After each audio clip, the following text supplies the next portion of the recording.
Everyone makes their money because they hold on to a property for the long term and it grows by the 5 to 7% per year. That just grows on itself. But what people lose out is they forget how much it actually costs to run a property. And if you've got an investment, people normally think that I've got the interest costs of my mortgage and then I've got the rent that's coming and they're going to be equal each other. But they forget about land tax, they forget about maybe even body corporate that might come into it. All the extra holding costs and maintenance on a property. So when you look at these ones, what's the difference between buying new, buying old?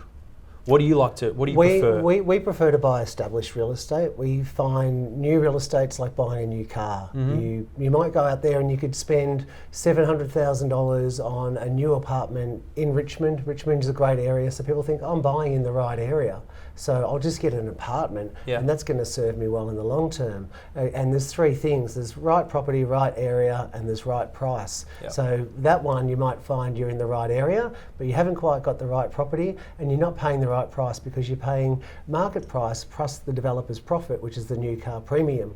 So if you're buying established property, you could buy one of those apartments and you could take maybe 7 or 8 years for it to be worth what you've actually paid for it while it goes through that price volatility in its first several years of life. Same as the townhouses that we buy. We buy them when they're approaching 5 years of age because they do go through that price volatility in their first 5 years of their life. So if you can buy it at the 3 or 4 year mark, pretty much within 12 months you're going to start to get capital growth out of those sorts of properties. Okay, and at least if you buy it at the 4 or 5 year mark, they would still benefit from getting a little bit of depreciation that they can claim.